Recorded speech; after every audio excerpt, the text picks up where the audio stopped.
So I get asked to judge a lot of startups on stage, and just a month ago I was at the launch conference on stage, and only one company got me to pull my credit card out of my wallet and say, I want that product right now, and that was AdStage, which does all sorts of fun ad monitoring for companies. We use that a lot here at Rackspace.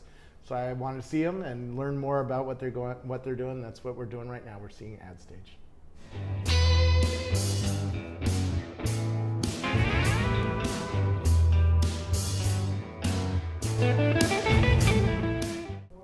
Who are you? So my name is Sahil Jain, and I'm the co-founder and CEO of AdStage. A little bit about myself. I dropped out of high school when I was 17 to join Yahoo on the QA side, joined mobile actually back in 2007. I then went to UC Berkeley for a bit. I wanted to try out the college side of things, studying philosophy and econ, so not a strong focus on vocational training, but just to enjoy myself. It didn't keep me for very long. I ended up dropping out of UC Berkeley when I was 19 to join AOL, doing West Coast corporate development for mail and mobile, so helping out the consumer app side in both the mail and mobile space. After that, I actually only stayed for a little bit. The corporate world didn't keep me too long. And I started my first company, which was a Y Combinator SV Angel company called Trigger.io. And it was a cross-platform app development framework for mobile apps. And I was the founder there for about 2 years, at which point I left and started AdStage, which we're here to talk about. Very cool. Wow, what a career. And you're only, what, 22? I turned 23 on Friday, actually. Yeah. Well, congrats. You've done more with your life than I have with a few more years. So what is AdStage and who's it aimed at? Yeah, so AdStage is basically, we call it a cross-network ad platform at a very high level. And the idea is it allows you to build, deploy, and optimize campaigns across multiple ad networks from a single place. So in this case, Facebook, LinkedIn, Google AdWords, and Bing Ads to start. Okay. And the idea is that it's really aimed at the mass market. The people, historically, folks have been building enterprise tools, power tools for the power advertisers for years now, like Marin Software, Kenshu, and those kind of folks. Yeah. But no one has really built tools for people, like myself, a small business spending maybe 3 to 5K per month on average on ads, right? And so today I'm left with the native interfaces, and those native interfaces, like Google AdWords, are unfortunately pretty hard to use. Yeah. Right? So it was frustrating to me actually at my last company at Trigger when I was trying to manage all of our ad campaigns across all these various networks. And so what I did was, I left and I wanted to start this to make it easier for all these smaller to medium-sized businesses in their growth phases where they're really trying to figure out advertising, right? And they're not just trying to do Google, right? Historically, 5 years ago, everyone just focused on Google AdWords. Yep. That was all there was. But now there's Facebook, LinkedIn, Bing Ads, Twitter, right? Yep. And so, a lot of folks that don't have time will just try out one network when they should really be experimenting across all of them. Yeah. But it's a problem of time, and we're trying to solve that. So, so it's for somebody who's spending a small amount on ad. If you're doing $1 million a month in ads and you're like Procter and Gamble, why wouldn't this tool work for them? Well, you probably, at the moment, there's just so much that we need to build, right? So Procter & Gamble probably wouldn't use this for a while. Now, that being said, there are larger spenders actually using AdStage, but for slightly different reasons. It's not to kind of manage all of their ad spend. They're using it as a test platform. So that's actually where the name Stage kind of came into the AdStage, when I was thinking about it. It's basically, I wanted a quick tool where I could test a new idea across various ad networks. Yeah. So the bigger guys can use us, and in fact, some of them are. But they're probably using us more. They're not using us for all of their ad efforts, right? They're probably using us for experimental projects, or if I want to throw up a quick landing page for a new product, the quickest way to do it is using AdStage. Right. And so that's what we enable folks to do, whether you're big or small. So there's lots of tools out there that help people manage ads, right? Right. Tell me about the competitive landscape and what you do so much better than anybody else. Yeah, so there are tools out there, but like I said, a lot of them, actually the vast majority of them are all power tools. So they're for the highly sophisticated advertisers. Yeah. So let's talk about. So they're for the team working at Zappos. Exactly. Right, or something like right. that. Or even and even there's actually Zappos for sure. But then there's companies like Airbnb, right? And they have a team of 5 advertisers on their team internally, and they actually don't use any of these tools. They build all their tools internally, right? And then there's also the whole ad agency world, and these agencies aren't really tech folks, right? But they end up building their own tools, but you lose visibility. Those agencies can't really hand their customer or clients the tool and to go look at the monitoring dashboards on their tools because it's just for them. They're too complicated to use. So what we wanted to do was build a tool a self-serve platform that anyone could pick up and start using without any prior experience, right? You don't need to be an ad expert. You just need to know how to talk about your company in a few sentences to create a few ads, choose a few keywords, and that's it, and you're ready to go. and we help you with that process. So on stage at launch, you probably saw that on the left-hand side, we actually show you ads from similar and competitive companies. Can we see an example of what it looks like? Absolutely. So why don't we actually set up a campaign? So right now on the AdStage account, I'm going to set up what we call a cross-channel campaign, which is a campaign that actually runs across all 4 ad networks in this case. Okay. And so we're going to call it Rackspace Demo, and we're going to get started. And so now what this is actually doing is this is going across Facebook, LinkedIn, Bing Ads, and Google, and actually creating a campaign shell on each of these networks. And then we'll go through the process of actually filling it in, which is what we did on stage. And so you'll see that in just a second. Okay. So here, you're actually in our ad creator. So right when I clicked on the headline, check it out. On the left-hand side, Marin Software, which I just told you about. So competitors, this is AdStage's account. So competitors to AdStage or other similar ad companies. So you have a lot of Marin Software, you have AdRoll, and you can paginate. So you see all your competitors right there. You know how your ad's going to look next to their ad. Exactly. Right? That's really useful. And the idea is so that, if you're a new advertiser, you don't really know what a good ad is, right? The call to action, things like that. And so this way you at least know, okay, at least my ad sounds pretty good, right? Which is still better. This gets to a point. Can I do A/B testing and try 2 different wordings? Like, at Rackspace, we might, some people here are a little bit more conservative and just want to be, hey, get your cloud computing here. And some people are more smash mouth, come here for the craziest cloud computing. Right. How did you test those 2 ideas against each other and see which one works the best? So at the moment, what you do is you just kick off multiple ads, right? And they each have different wording, and then we have analytics dashboards where you can actually analyze, okay, this one's doing better than this, right? Which is very typical. In the future, actually very soon, we're going to have something that actually fits your need even better. We'll call something like the Scrambler or something of the sort, where you'll actually, we'll actually go through all of your ads and create all the possible combinations for you so that you'll be able to test them right out the gate. So that's part of the things, that's one of a few things we're working on for this kind of summer release that we have planned, that we're planning to release at the end of summer. Okay. And kind of throughout the process, we'll slowly release these new features and products for folks to try out. Can I do different ads that get targeted to different kinds of people? For instance, we all know Facebook knows who's 17 years old or how old you are, your gender, your educational level, and what kind of music you like. I mean, you can slice and dice that audience in 100 different ways. Could I say this ad should go to teenage girls and this ad should go to older guys? Of course, yeah. So we can get through the targeting. So why don't I build a few ads just to show this off? So we'll build an ad for AdStage. So just typing in the copy.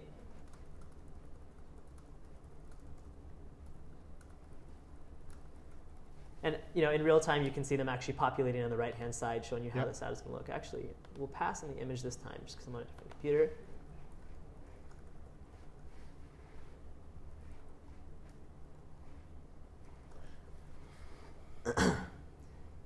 And we'll hit done. And, actually, right before I hit done, I'll show you something really cool. So one thing that we showed on stage was, so right now you can see the ad copy is exactly the same across all 4 networks. But as you know, and as you noted, Facebook's ads are a little different, right? Yep. And they also allow for 90 characters, not 70, which is what we started with. Yep. So if I want to utilize that, I can actually hover over my Facebook ad and fine-tune this ad. And now you'll see an overlay pop up that highlights. So you can have a different ad for Facebook versus Twitter. Yeah.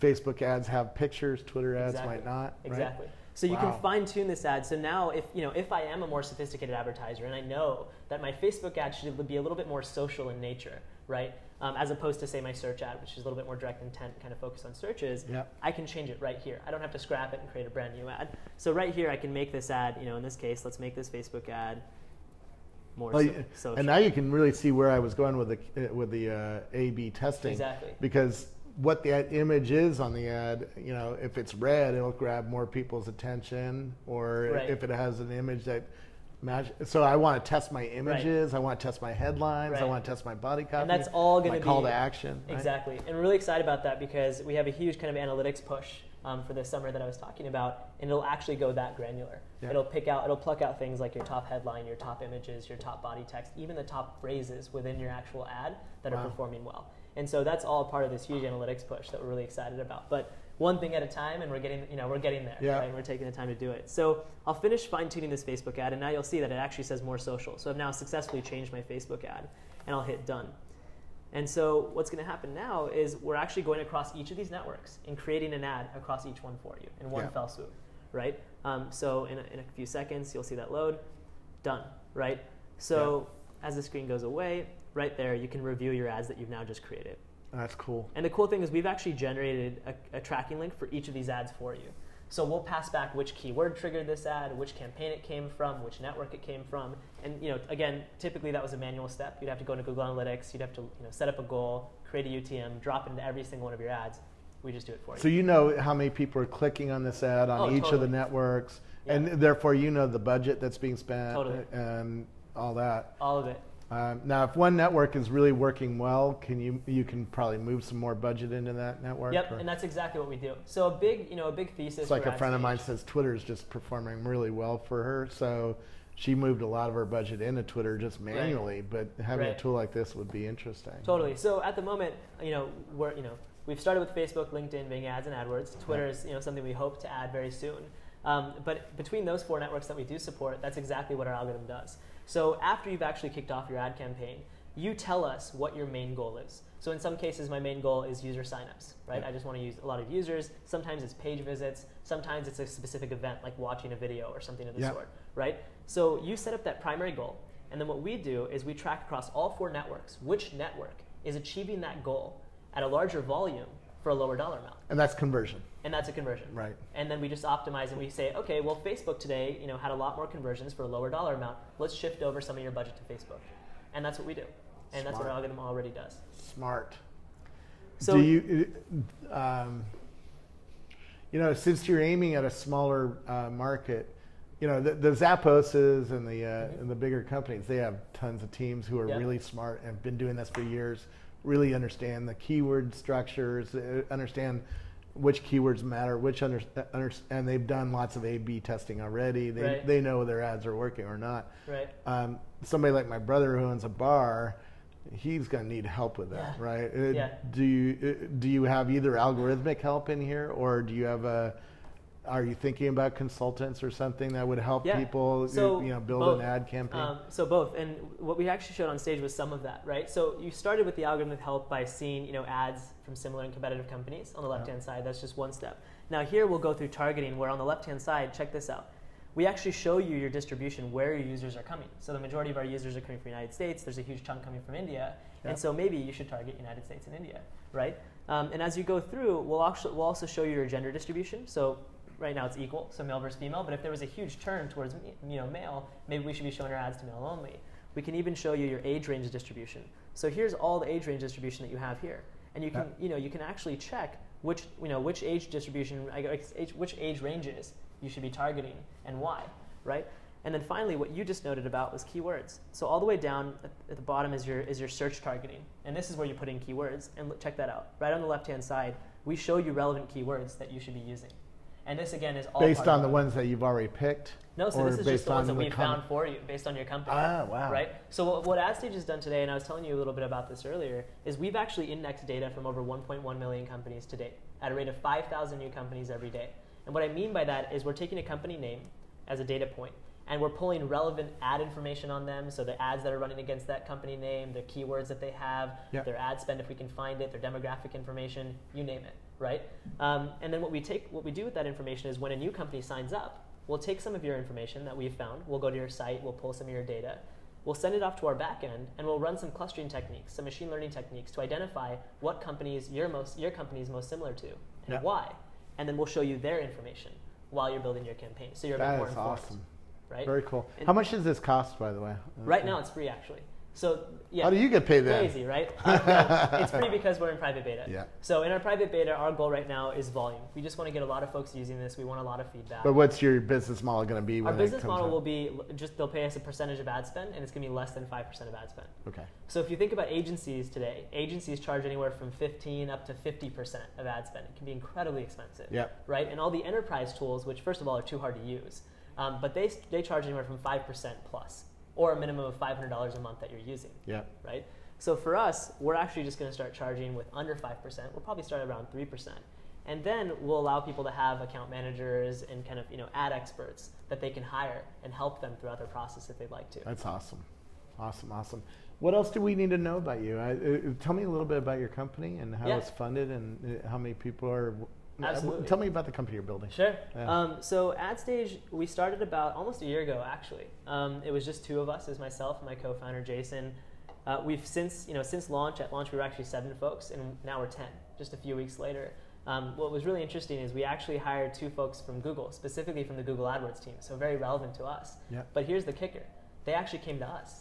And that's crazy, right? When you're a small startup and you're kicking and grinding and you're trying to figure it out, you generally don't have people, willingly kind of leaving. And so we actually got these folks to, the Google guys actually came out to us right after. Rocky, there's a phone ringing there. Can you close that door? Or, I don't know. Do you want me to go back there? No. Yeah, let's. So tell me a little bit about your company and tell me what you're trying to do with it. Absolutely. So AdStage, we started almost a year ago today. It was just 2 of us actually just grinding it out in my kitchen. We were just trying to figure out what to do. We've raised $1.4 million today, a little bit over that actually, from folks like Freestyle Capital, Dave McClure, Rich LaFergie, John Battelle, Stuart Alsop, a couple of good names. Yeah. And since then we've grown the team by a number of folks. We were 7 people at launch, which was just a few weeks ago, and we've since grown to about 10. And recently we actually got 2 folks over from Google. We poached 2 guys from Google, specifically the Google AdWords team. So very relevant to our business.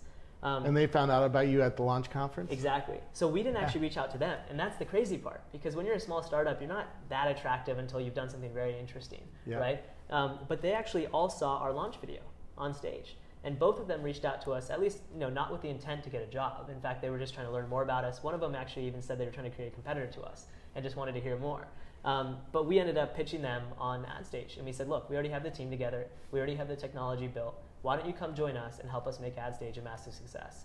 And so they took us up on it, crazy enough. And, very cool. They're in the office now, which is great. Well, and let's talk about that. What happened at launch, and what does that mean for your business? What's happened since then? Yeah. Was what, 6 weeks ago or something like that? About that.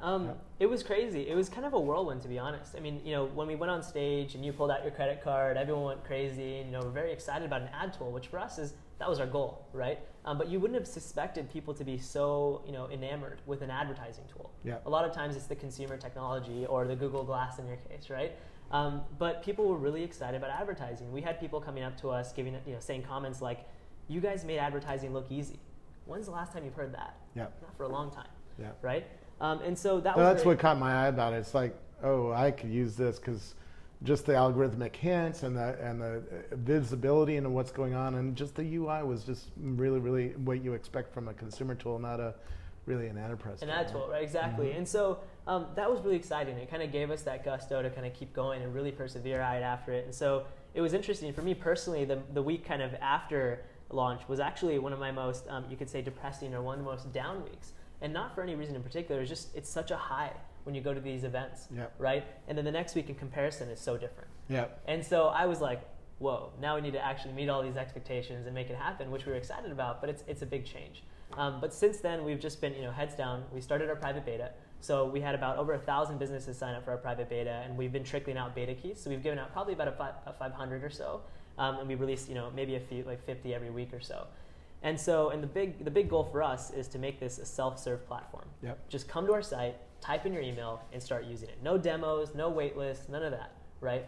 And so we're aiming for that actually in about 2 weeks or so. Just open it up, throw it out there, see what sticks against the wall. And I know you have a few other things up your sleeve, maybe a mobile thing or something like that. Yeah, so I know you don't want to leak what's coming, but I know you're working on it. Yeah. So look, there's not so much mobile reporting these days. When you're on the go, you're not going to manage your entire ad campaign, but you want to see what's going on with it, right?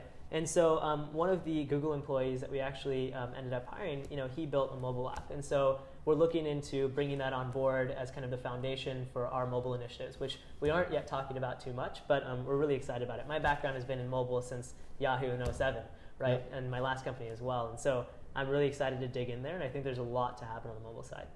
It's going to be interesting. I'd love to do a separate video with you someday about the Google Glass and what it means for advertising, because there ain't no ads in here, and Google says no ads in the apps, right? So I don't know if Google's going to be putting ads in. I think it's a shift from an advertising business model for Google to a commerce-based one, where I'm ordering things and I'm buying things through the glass. Get me a Mexican restaurant for dinner tonight, Right. you know, and Google will grab $1 for making that transaction happen. Right.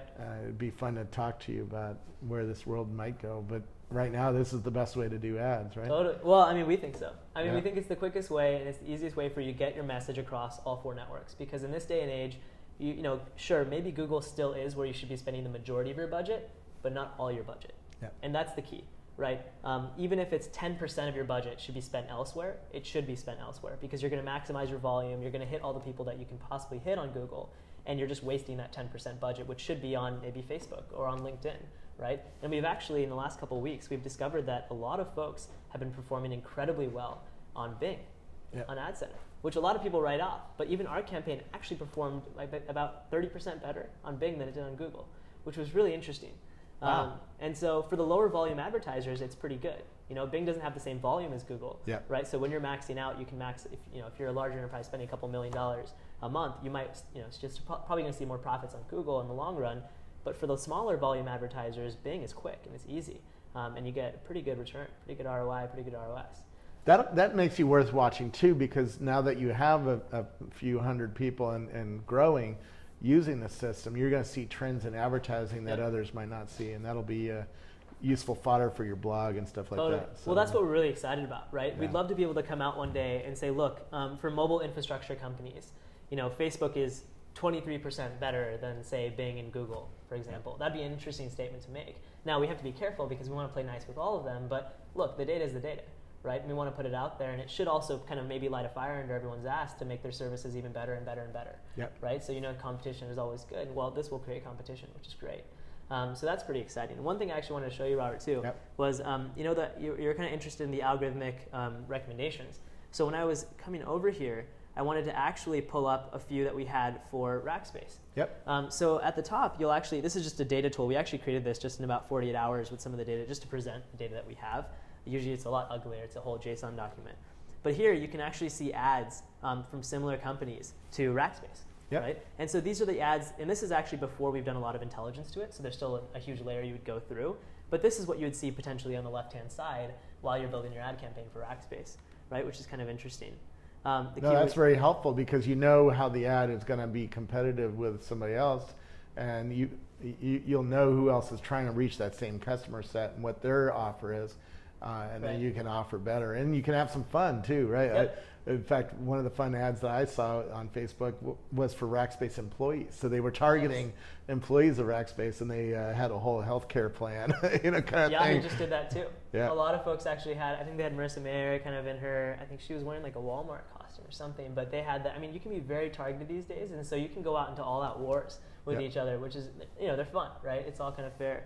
But it was interesting, you know, for us to be able to pull up this kind of information. Like you can see similar companies to you. So these are the similar companies that we're looking at when we look at Rackspace. We have your male versus female split, your age distribution, here where your users are coming from, and then, you know, eventually we actually have this, but it didn't show up today. But we have Facebook interest that you should target, and also LinkedIn interest, because that's their version. So if all of Rackspace or the cloud computing customers are listening to Skrillex, and you figure that out by their likes on their, then we'll start dumping money on Skrillex pages, right? Right, exactly. Well, soon enough, right? So the idea here is, you know, in LinkedIn groups and Facebook interest, Google has keywords, but Facebook actually has this thing called Facebook interest, you know, whether they're in relationship status or not. So they have different targeting parameters. And so no one really knew. They were like, well, where are the keywords? There are no keywords, right? But these are similar to it. So what we've done is we've actually used our algorithms to actually come up with suggestions of Facebook interest based off of your keywords, right? So they're similar to your keywords, but they're in the Facebook world. And the same thing goes for LinkedIn. They have LinkedIn groups, so relevant groups that you should target. So on stage at launch, we targeted Startup Weekend, Startup Conference, which were various different LinkedIn groups that were hyper relevant to the conference, and we built tickets for that. So that's what we're focusing on here, and that's just kind of part of our data tool that I wanted to show off. Very cool, very interesting, and I love your approach to this world. It's very modern and easy to use. Where do we learn more about it? So you can learn more at AdStage.io, which is our site. We're actually throwing up a new site in the next few days, which you'll be able to learn even more at that point. Yeah, it should be up about the same time as this video. Totally. So. Perfect. Great. Thank you so much. Thanks. Appreciate it. Thanks for having me.